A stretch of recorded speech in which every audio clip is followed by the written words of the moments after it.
We are at the legend Montreal circuit in Canada for round 7 of the 2008 season. Here's the circuit and we'll have 70 laps of it. Last season saw Lewis Hamilton take the win from Vettel Rosberg. Rosberg was third, having started from pole position. The lap record belongs to David Coulthard. And Q1 sees SF1 through to a race for the first time this season. Dodgem are the big losses, and FJR are again struggling. Their drivers Alonso and Rosberg were down in 9th and 14th places. Here's action from round 2 of the FF1M Championship coming from Valencia. Chandok's on pole position from Felipe Massa. Vitaly Petrov's third, Adrian Zaug fourth, Luca Filippi fifth. And as they head into that right-hand kink, there at the back was Mikhail Alishin for the blue and yellow STV racing, and here's Felipe Massa coming up on the inside of Karun Chandok.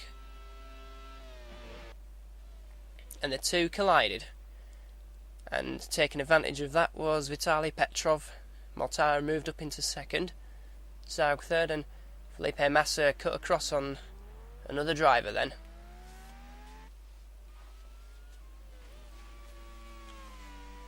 He drops from 2nd to 7th.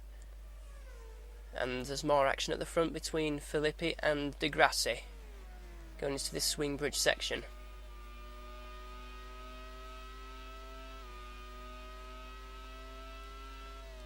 Up the inside of Mortara goes Adrian Zaug. Adrian Zaug driving for the Youngblood team.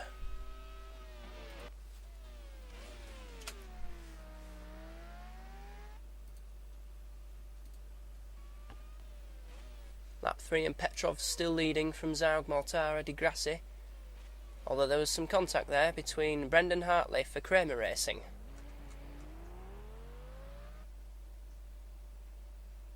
And my apologies, Zaug is driving for Danish Racing. Felipe Massa looking to make his way back up through the field, coming up behind Filippi for the AJ Junior team. Up into 5th went Felipe Massa. Filippi bit back though into the corner where Massa had his collision with Chandok. And the two continuing their fantastic scrap. Massa though, hopefully for his sake, moving up into 5th place for real.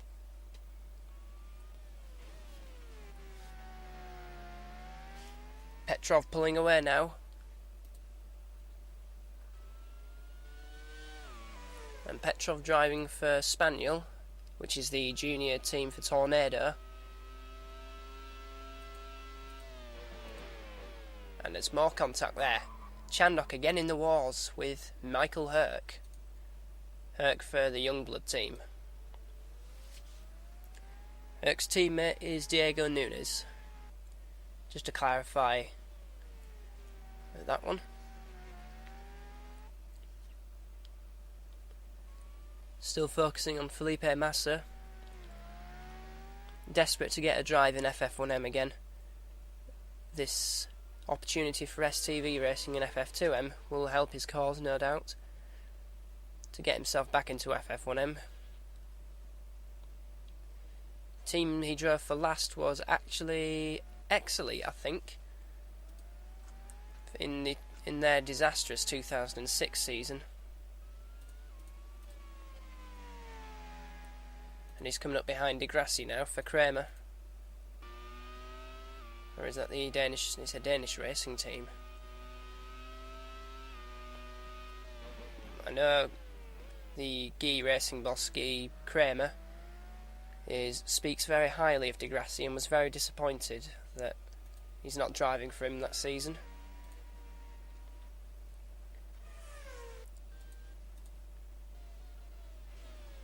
So Davide Valsecchi going out of the race then.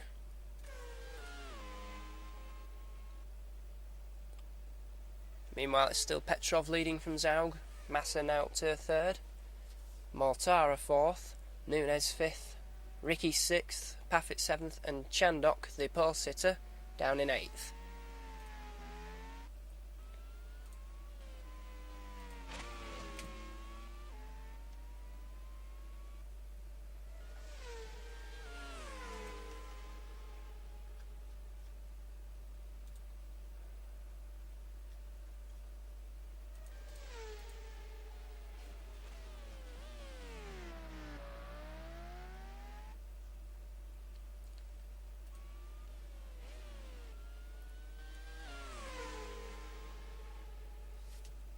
Massa actually drove for a few races for Pedersen during the 2007 season, where after the frightening accident from Neil Yarney at the Nürburgring, Adrian Sutil took over for 2 races before Massa got a chance to race for between Silverstone and Belgium.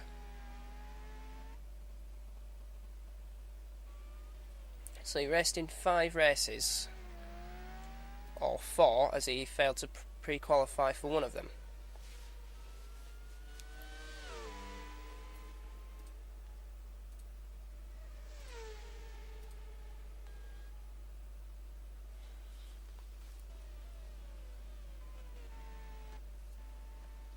Another driver looking to make his way back into the world of FF1M is the man running in 7th place, Gary Paffett. He had raced for Talent Racing, or one of Jamie Mason's incarnations. Venture Racing, that was the team, the official name that Paffett drove for, alongside the current champion Sebastian Vettel.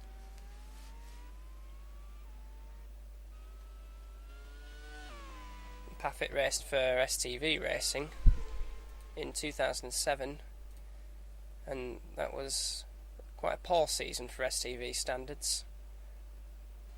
But Paffett is learning, and he will get better as the seasons go by.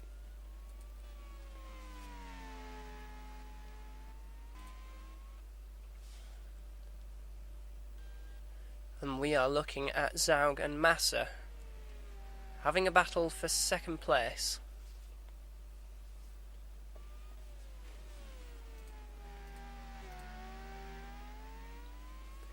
Seems like Zaug has the upper hand on Felipe.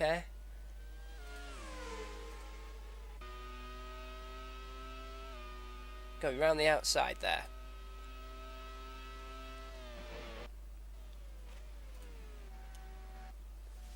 But Felipe hanging on round the outside.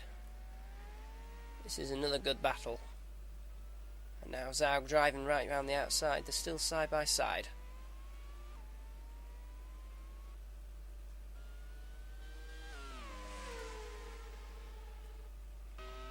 Zaug took the position, but Felipe Massa fighting back.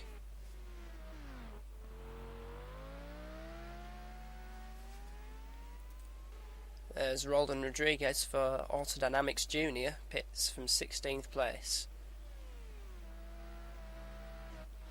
We're looking at another almighty scrap.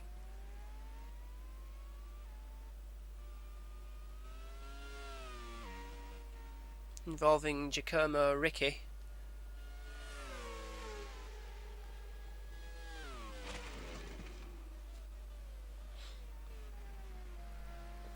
Ricci driving for Super Dodgy Racing, that's the Dodgem Junior team.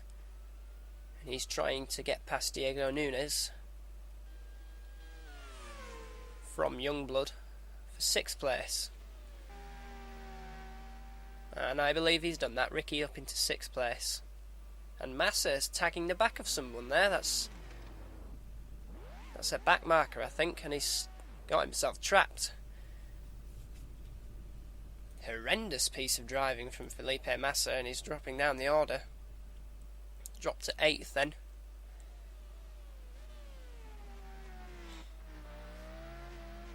Chandok back up to a remarkable 3rd, having had the first lap collision and almost running to the back of someone at the same place where Felipe Massa did. into the back of a Super Dodgy.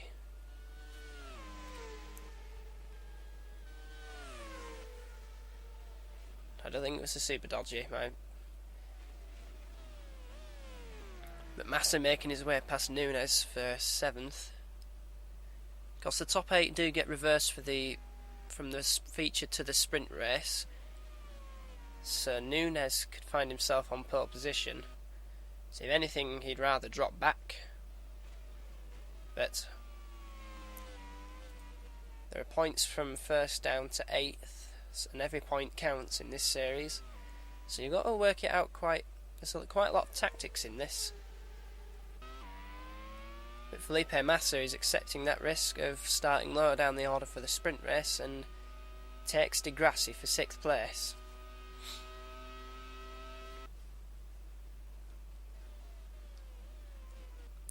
The victory went to Vitaly Petrov for Spaniel Racing.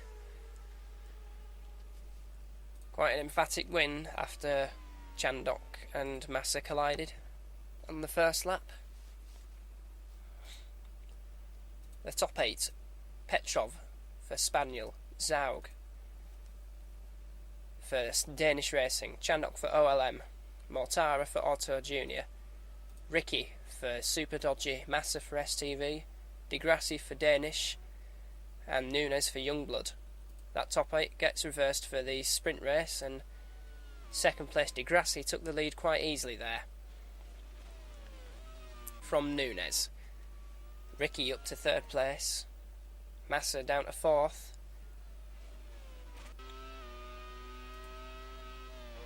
and Petrov flying up the order. He goes well at street style circuits. He won for STV Racing in 2006 at the Monaco street circuit, and obviously he's improving as well after he drove a few races for FJR when they got rid of Kovalainen in the 2006 season. So Petrov gaining experience all the time, and we will surely see him back in FF1M soon. Speak of the devil, there is Petrov challenging Chandok into the Swingbridge section, and he takes Ricky at the same time. So a good move there from Petrov, taking 2 cars at once. All these teams have equal power, so it's purely down to the driver. Ricky fighting back on Petrov.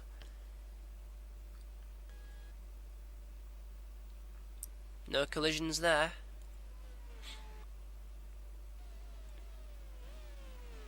And Zaug taking Chandok for 6th. So Chandok dropping back, and he's about to lose another position, it seems, to Adam Carroll. Carroll driving for Spaniel, teammate to Petrov. And Ricky defending from Zaug. Here's Kobayashi, one of the bright young stars of the future, down in 11th at the moment, having a collision with the guy in front. Kobayashi driving for Liquid Targets, that's Andy Racing's sister team.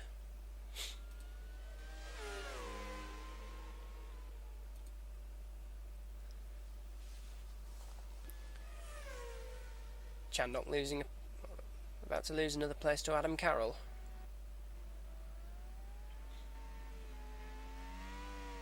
And Petrov still on the move, taking Nunes for 3rd place.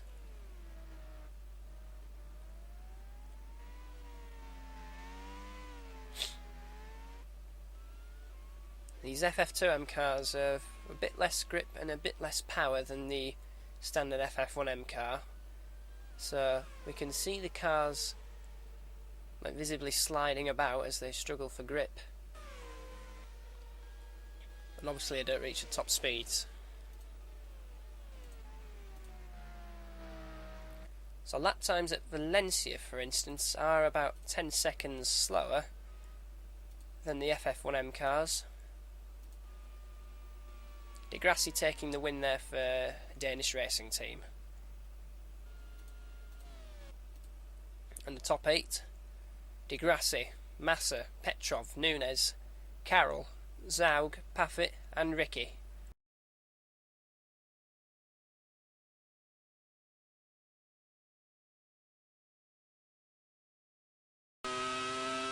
Now onto the FF1M action, on board with Christian Klein as he takes you round a lap of Canada. Turn 1 and 2, quite tricky. One's a mid-speed corner and you're braking into a hairpin there. 3 and 4, a chicane through the flat out 5, and then another chicane left and right. It's a relatively simple layout, this circuit, and it's one that produces good racing as well. 8 and 9, fairly tight chicane, tight on entry and then opens out a bit on the exit. Through sector 2, which is the braking point for the hairpin. Klein is a 44.8 in the first 2 sectors. And this long straight, which favours the high-powered engines, such as the Mercedes in the Tornado and the X-Elite in the X-Elite. So Klein crosses the line to do a 1 minute 14.550, as he's the only car that's set time at the moment. That's provisional pole. Jenson Button crossing the line, took an emphatic win at Monaco last time out, and he takes provisional pole at the moment, but no he doesn't, he's been beaten by Fernando Alonso. Now we saw Button being held up a little bit in traffic there, even so that should be a good lap time from Alonso. So were the FJRs sandbagging in pre-qualifying, because they didn't seem that quick? The lap times were only 9th and 14th for Alonso and Rosberg. Kubica goes 3rd. And Maldonado goes, 15th. I certainly don't expect Maldonado to be fighting near the top again. Monaco is a very unusual circuit, and he does usually go well there. Meanwhile, we look at Neil Yarney for Shake and Bake. Team boss for Shake and Bake, Fredro Fwibib, has announced that Hamilton will stay on for another year, another season at least, at Shake and Bake. And the team very delighted with this. And Hamilton's been improving since, the Nürburgring, where he scored that podium. A good podium finish, and then more points at Monaco. Now let's hope for their sake that Neil Yarney can improve. And he goes 8th, which is not a bad effort. And here's Sebastian Vettel, crossing the line to go 3rd. Just about half a second down on Fernando Alonso. Hamilton goes 2nd.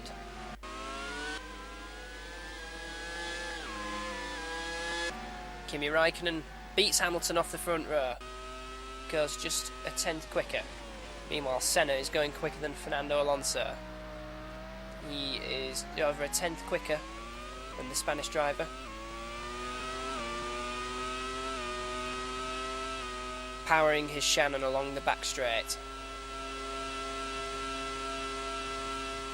Reaching top speed and then braking hard for this very tricky chicane. Get that wrong and you're in the wall. As we saw both Shannons do that in 2001, Frentzen and Verstappen colliding, and Senna went quickest by a quarter of a second. Nico Rosberg has been struggling somewhat compared to his teammate, and 13th is proof of that. Alonso in 2nd at the moment, and Rosberg literally half a grid down, 11 places down. Pantano goes 4th. Has been solid and consistent as Pantano, not quite as consistent as Christian Klein, who leads the championship, but nevertheless not a bad season from Pantano. But you have to say that Jenson Button has been the more impressive driver, with 3 wins although 3 retirements as well, so he's got a 50-50 win-retirement ratio as Jensen. We look at an X-Elite at the moment, and it is the X-Elite of Sebastian Bourdais, who is down in 16th at the moment. His teammate down in 17th as well. Dark Wolves 18th and 19th. And Kovalainen ahead of Maldonado at the moment. The underdog SF1 ahead of a proven Shannon. A podium finishing Shannon. Meanwhile, Bourdais is going to set a lap time. 10th, that's a good effort. Jan is set to improve his time. That's 14th, 4 places behind Bourdais, and Davidson splits the pair exactly. That's 12th. Jensen Button now on a lap, half a tenth quicker than Senna as they go through the second sector point.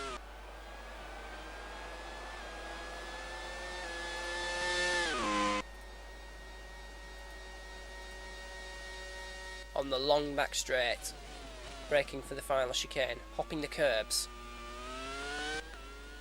No traffic, so it's a clear run for Jensen Button to go fastest by that half a tenth. So it's Button and Senna on the front row at the moment, and Vettel goes 4th, 3 tenths down. Maldonado needs to improve. But 21st is not an improvement in position. Maldonado having a torrid session. So the order: Button, Senna, front row, Alonso, Vettel, Raikkonen, Pantano, Hamilton, Kubica, Klein and Bourdais, the top 8. Buemi for Mitchell in 11th. 2 places ahead of his teammate Trulli. Suttil for Andy Racing 14th. Yanni 15th. Rosberg all the way down in 16th.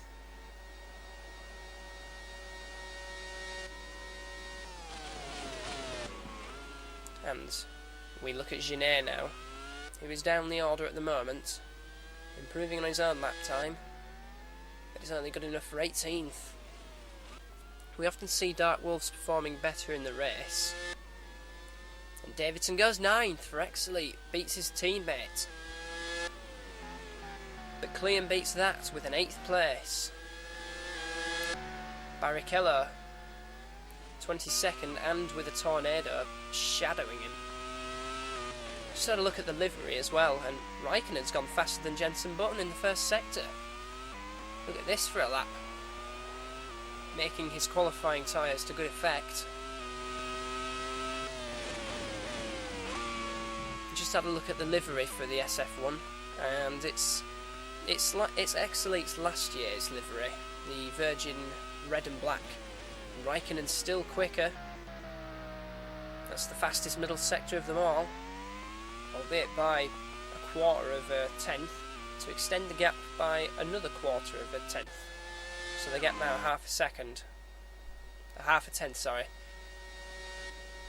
As Raikkonen powers the Pedersen in the final chicane. Is this good enough to beat Jensen Button off pole position? The answer, yes, by that very half a tenth. It's going to need a special lap from Jensen Button now. A little bit of cloud cover now, so the track temperature will be dropping marginally. Let's see what Alonso can do on this effort.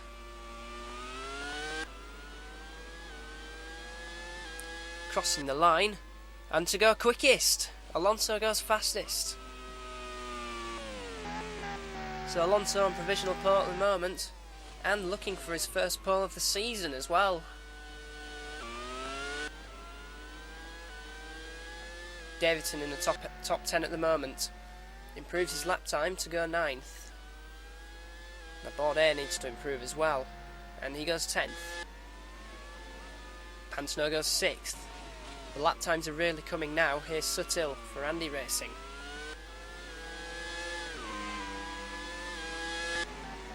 And his effort is 13th. Jensen Button half a tenth quicker in the first sector than Alonso.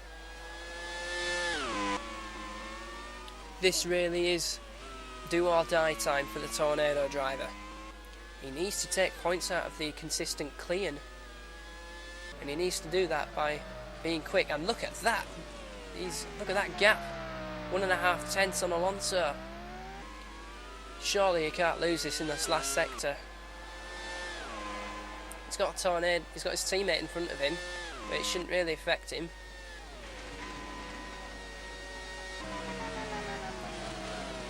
Last chicane, right, left. Jenson Button powering for the line, looking for another pole position. Can he do it? Yes, he can. Loses a little bit, but it doesn't matter.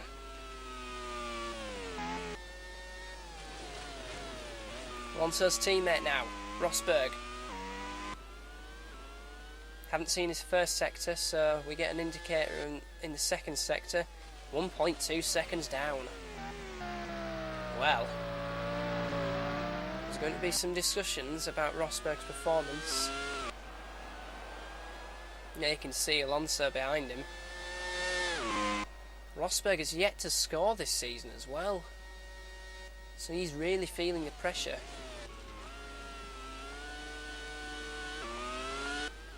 Let's not forget that Rosberg has had some pretty bad reliability as well. At 16th is not good. Senna goes 4th, and his teammate goes 17th. That's an improvement. So the grid, Jenson Button takes another pole position, Alonso 2nd, both men on the harder tyres.